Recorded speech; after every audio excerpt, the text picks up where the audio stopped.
My husband sent me a video on TikTok recently of a cute and aesthetic cottage-style hobbit hole of a deli restaurant, and it looked amazing. And he looks at me and he says, "We should go here sometime. We're not too far from this location." I looked at him dead in the eye and said, "That is a cult." "Cult!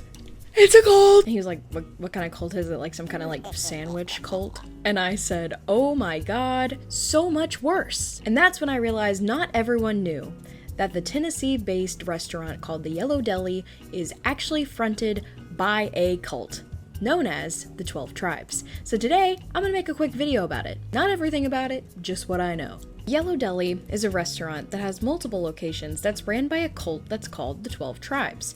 Now sometimes, according to accounts, they get really mad when you call them a cult. But I don't really know what else to call them. They're not just a church. I mean, most churches that I know don't have open FBI investigations on them for schmex crimes and child abuse. Maybe I'm new here. Also, most churches don't do whatever this is.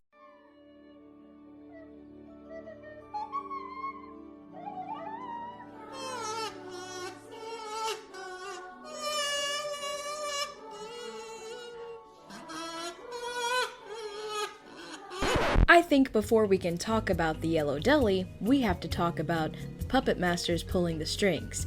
And by them, I mean the cult's leader, Gene Spriggs, aka Yonik. Meet Gene Spriggs. He's a former sideshow worker from Tennessee who decided that he's now God's new brand manager. Basically, he did the basic cult thing of completely renaming himself to something biblical sounding, telling all of his followers to ditch their phones and TVs, form a Bible study, and go off the grid, giving up their bank account, pop culture, and autonomy. But it's not a cult.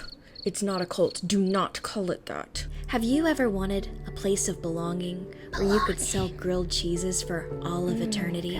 Then the 12 Tribes might be right for you. In exchange for all the luxuries of modern living, you'll receive a communal living space. It's like summer camp, but with robes and chanting, arranged inter-church marriages, obscure Levitical homework, and permanently working at one of our many franchise locations as an unpaid sandwich artist. The 12 Tribes identifies as an apostolic sect. The 12 Tribes identify... Come on, we gotta go! I feel like I'm maintaining. Am I maintaining, man? No, you're not. You look horrible. Come on! Let's get a couple of burritos. They identify as an apostolic sect of Christianity that practices both the Old and the New Testament and worships Jewish holidays. And if you want an opportunity to work on one of their many international farms, they have a brochure.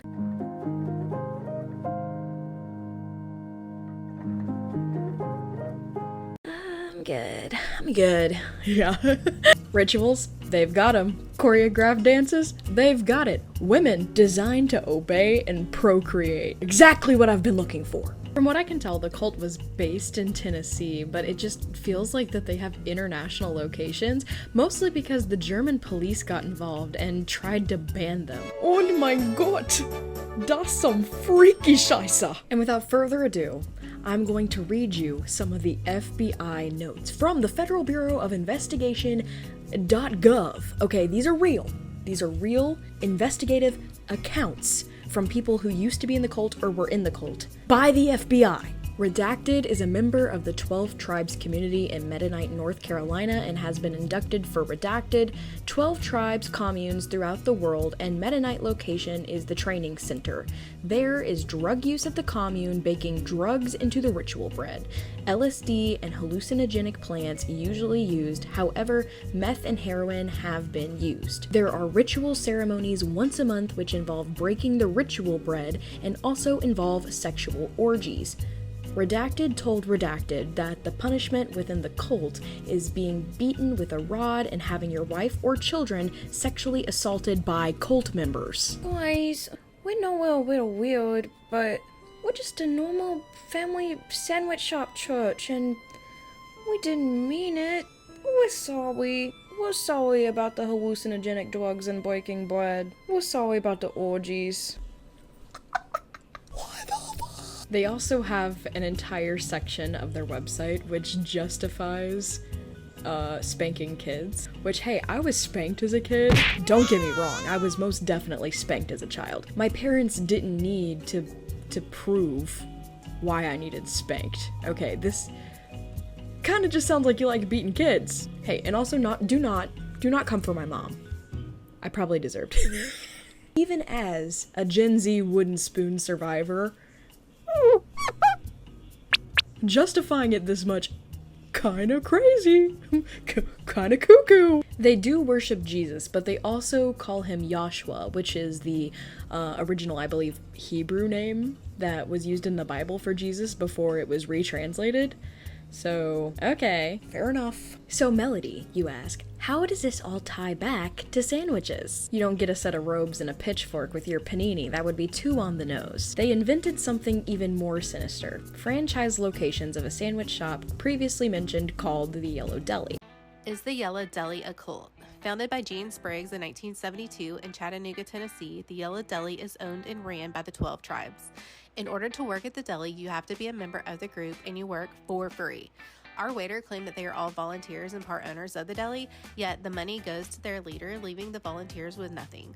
What they don't share with you is how they are all for corporal punishment, child labor, are anti-Semitic, believe in modern-day slavery, and beating their children, some as young as 6 months old. Previous cult members call this the Velvet Trap because it's very homey inside, it's very trendy, it's very cute, and a lot of times they target college kids, non-English speakers, people who would be generally susceptible to, I don't know, brainwashing. There are multiple accounts of college students who were walking by the deli and invited to come inside. They bought sandwiches and things like that, and then the people who worked at the deli invited them to come over for dinner and tried to teach them about their philosophies. So this cute little cozy sandwich shop that serves yerba mate and sandwiches and hot tea, super trendy, it looks like your local everyday crunchy granola kombucha place, right, is actually a honey trap.